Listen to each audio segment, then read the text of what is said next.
அனைவருக்கும் வணக்கம். நான் doctor M S Vishayanandini, siddha physician, lotus women care hospital, PCOS Specialty Center, India's first exclusive Siddha hospital only for women, Shaibaba Colony, Coimbatore, KK Nagar, Chennai. இனியவை என்ற நிகழ்ச்சியில் தொடர்ந்து நம்ம பெண்கள் சார்ந்த பல ஆரோக்கிய குறிப்புகளை பார்த்துட்டு வருங்க. அந்த வகையில் இன்னைக்கு நம்ம சொல்லக்கூடியது இயற்கையான கருத்தரித்தலுக்கு, நேச்சுரல் ஃபர்டிலிட்டி நம்ம அடையிறதுக்கு தேவையான முக்கியமான ஒரு 7 உணவுகளை பற்றி தான் இன்னைக்கு நம்ம பார்க்க போகிறோம்.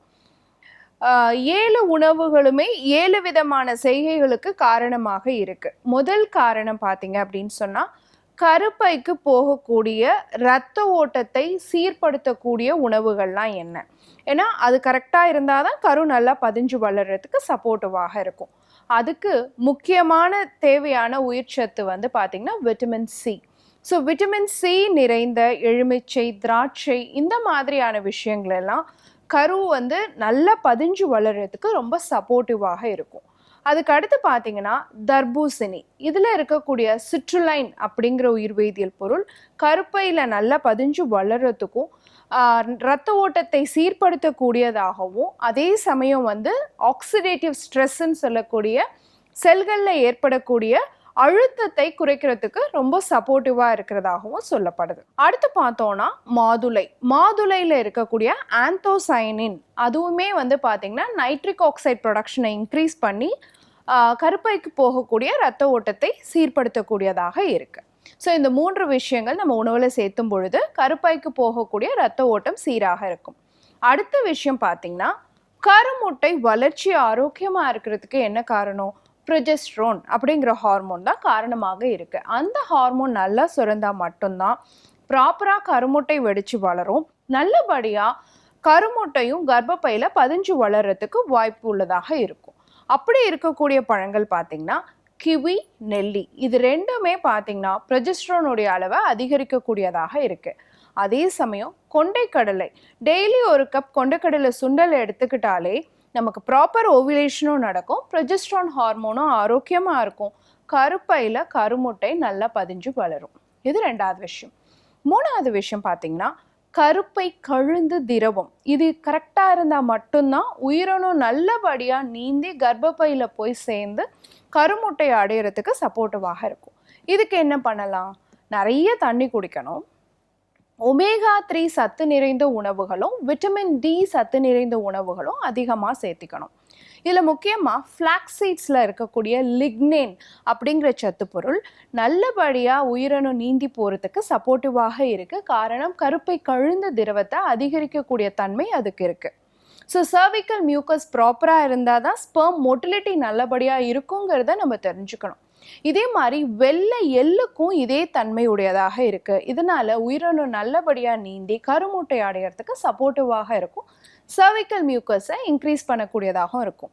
ஸோ யாரெல்லாம் வெஜைனல் ட்ரைனஸ்னால கஷ்டப்படுறீங்களோ அவங்க ப்ராப்பராக கொஞ்சம் கொஞ்சமாக பீரியட்ஸ் டைமில் வெள்ளை எள்ளு எடுத்துக்கிறது ரொம்ப சப்போர்ட்டிவாக இருக்கும். டெய்லி ஃப்ளாக்ஸ் சீட் எடுத்துக்கிறதும் சப்போர்ட்டிவாக இருக்கும். அடுத்து பார்த்தோம் அப்படின்னு சொன்னால், நம்ம எடுத்துக்கக்கூடிய உணவு முறை நம்ம பீரியட் சுழற்சிக்கு, மாதாந்திர ருது சுழற்சிக்கு தகுந்தாப்புல இருக்கணும். ஸோ ஃபர்ஸ்ட் 15 days வந்து ஈஸ்ட்ரோஜன் ஹார்மோனை அதிகரிக்கக்கூடிய உணவுகள் எடுத்துக்கணும். 2வது 15 நாள் ப்ரொஜெஸ்ட்ரோன் ஹார்மோனை அதிகரிக்கக்கூடிய உணவுகள் எடுத்துக்கணும். நம்ம நார்மலாக சாப்பிடக்கூடிய நாட்டுக்கோழி முட்டையை உடைக்கும் பொழுது எப்படி ஒரு திரவம் வெளியே வருதோ அந்த மாதிரி நமக்கு 13 to 18 days ஒரு திரவம் வெளிப்படுறது. நம்ம பாடி டெம்பரேச்சர் ரொம்ப அந்த டைமில் கொஞ்சம் கூடுதலாக இருக்கிறத நம்ம ஃபீல் பண்ணுறது, நம்மளுடைய மனநிலையில் ஏற்படக்கூடிய மாற்றங்கள், கிரேவிங்ஸ் இருக்கிறது, பிரெஸ்ட் டெண்டர்னஸ் இருக்கிறது, இது எல்லா விஷயத்தையும் நம்ம அவேராக இருந்தோம் அப்படின்னு சொன்னால் கரெக்டான ஓவிலேஷன் பீரியடில் நம்ம வந்து கணவரோடு சேரும் பொழுது கருத்தரிக்கிறதுக்கான வாய்ப்பு அதிகம் அப்படிங்கிறதையும் தெரிஞ்சுக்கணும். அதே மாதிரி கணவரோட உயிரணுக்களையும் அதிகரிக்கக்கூடிய உணவுகளையும் நம்ம எடுத்துக்க வேண்டியது ரொம்ப முக்கியம். அவருக்கு நம்ம சப்போர்ட்டிவாக அந்த உணவுகளை செஞ்சு கொடுக்க வேண்டியது ரொம்ப முக்கியம். ஸோ அந்த மாதிரியான உணவு என்ன அப்படின்னு பார்த்தீங்கன்னா, ஜிங்க் சத்து நிறைந்த உணவு நிறைய எடுத்துக்கணும் அவங்க. அப்போது அது என்ன பண்ணும்? டெஸ்டோஸ்டிரோன் ஹார்மோனை அதிகரிக்கக்கூடியதாக இருக்கும். அப்போது அவங்க எடுத்துக்கக்கூடிய பாதாம், வால்நட் இந்த மாதிரி நட்ஸ் அதிகமாக எடுக்கும் பொழுதே ஜிங்க் சத்தை அதிகரிக்கக்கூடியதாக இருக்கும். தர்பூசணி விதைகள் அவங்க ரெகுலராக எடுத்துக்கலாம். தக்காளி பழம் எடுத்துக்கலாம். இதில் இருக்கக்கூடிய லைகோபின் அப்படிங்கிற சத்து பொருள் இந்த ஸ்பெர்மில் இருக்கக்கூடிய டிஎன்ஏவை ஸ்ட்ரென்தன் பண்ணக்கூடியதாக இருக்குது, ஆரோக்கியமாக வச்சுக்கக்கூடியதாக இருக்குது. இதனால் உயிரணுக்களுடைய எண்ணிக்கையும் அதிகரிக்கும், அதனுடைய மொட்டிலிட்டி ஊர்ந்து போகக்கூடிய திறனும் அதிகரிக்கக்கூடிய வாய்ப்புடையதாக இருக்கும். அடுத்து பார்த்தோன்னா தைராய்டு ஹார்மோன் கருத்தரித்தலுக்கு ரொம்ப ரொம்ப முக்கியம். அது ப்ராப்பராக இருந்தால் தான் எண்டோமெட்ரியல் திக்கனிங்கும் நல்லாயிருக்கும், கருமுட்டை வெடிச்சு வரக்கூடிய நிகழ்ச்சி ஓவிலேஷன் பீரியடும் ப்ராப்பராக நடக்கிறதுக்கு வாய்ப்பு இருக்குது. ஸோ அந்த மாதிரியான சத்து பொருள் என்னன்னு பார்த்தீங்கன்னா கைக்குத்தல் அரிசி, அதில் இருக்கக்கூடிய செலீனியம் தைராய்டு ஹார்மோனுடைய ஃபங்க்ஷனை என்ஹான்ஸ் பண்ணி கொடுக்கக்கூடியதாக இருக்கும். அதே மாதிரி கீரைகள் நிறைய சேர்த்துக்கிறது ரத்தத்தில் இருக்கக்கூடிய அயோடின் சத்தை அதிகரித்து தைராய்டு ஹார்மோனுடைய அளவை சரி பண்ணுறதுனால கருப்பையில் ஓவிலேஷன் ப்ராப்பராக நடக்கிறதுக்கும் கருமுட்டை நல்லா பதிஞ்சு வளர்கிறதுக்கும் ரொம்ப சப்போர்ட்டிவாக இருக்கும். அதே மாதிரி கண்டிப்பாக வைட்டமின் டி சத்து நிறைந்த உணவுகளை அதிகமாக சேர்த்துக்கணும். நாட்டுக்கோழி முட்டை ரெகுலராக எடுத்துக்கலாம். நம்ம எப்பயுமே பாம் ஆயில், ரிஃபைன்ட் ஆயில் அந்த மாதிரி யூஸ் பண்ணாமல் செக்கில் ஆட்டின நல்லெண்ணெய், கடலெண்ணெய், தேங்காய் எண்ணெய் இதெல்லாம் நம்ம யூஸ் பண்ணுறது ரொம்ப நல்லது. அதுவும் கூட அடுப்புக்கு போய் கொதிக்க வைக்கும் பொழுது அந்த ப்ராப்பர்ட்டி மாறுறதா சொல்லப்படுது.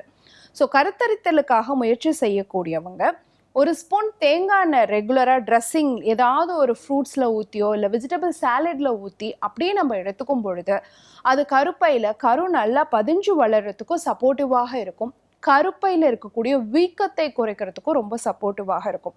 ஸோ ஆன்டி இன்ஃப்ளமேட்ரி ப்ராப்பர்ட்டி அப்படிங்கிறது ரொம்ப ரொம்ப முக்கியம். டெய்லி ஒரு ஸ்பூன் ஃப்ளாக்ஸ் சீட் எடுத்துக்கிறதுமே இந்த ஆன்டி இன்ஃப்ளமேட்ரி ப்ராப்பர்ட்டியை உருவாக்கி கொடுக்கக்கூடியதாக இருக்கும். ஸோ கருப்பையில் கரு நல்லா பதிஞ்சு வளர்கிறதுக்கும் சரி, ஆண்களுடைய உயிரணுக்கள் ஆரோக்கியமாக இருக்கிறதுக்கும் சரி, கருப்பை கழுந்த திரவம் கரெக்டாக இருக்கிறதுக்கும் சரி, கருப்பைக்கு போகக்கூடிய ரத்த ஓட்டம் சீராக இருக்கணும், தைராய்டு ஹார்மோன் ப்ராப்பராக இருக்கணும், உடம்புல வீக்கங்கள் இல்லாமல் கருப்பையில் வீக்கங்கள் இல்லாமல் ஆரோக்கியமாக இருக்கணும். இது எல்லாத்தையுமே மனசில் வச்சுக்கிட்டா மட்டும்தான் நம்ம இயற்கையான கருத்தரித்தலுக்கு நம்மளை தயார்படுத்திக்க முடியும். ஸோ இந்த 7 உணவுகள் அடங்கிய இந்த 7 சைகைகள் நம்ம உடம்புல ப்ராப்பராக நடந்ததுன்னா கண்டிப்பாக ஒவ்வொரு தம்பதியினரும் அழகாக குழந்தை பாக்கியம் அடைய முடியும் அப்படிங்கிறத பற்றி இன்னைக்கு நம்ம தெரிஞ்சுட்டு இருப்போம். பயன்படுத்தி பாருங்க. இதே மாதிரி இன்னொரு ஆரோக்கிய குறிப்போட நான் உங்களை சந்திக்கிறேன். இயற்கையோடு இணைவோம், ஆரோக்கியமாக இருப்போம், ஆனந்தமாக வாழ்வோம். நன்றி, வணக்கம்.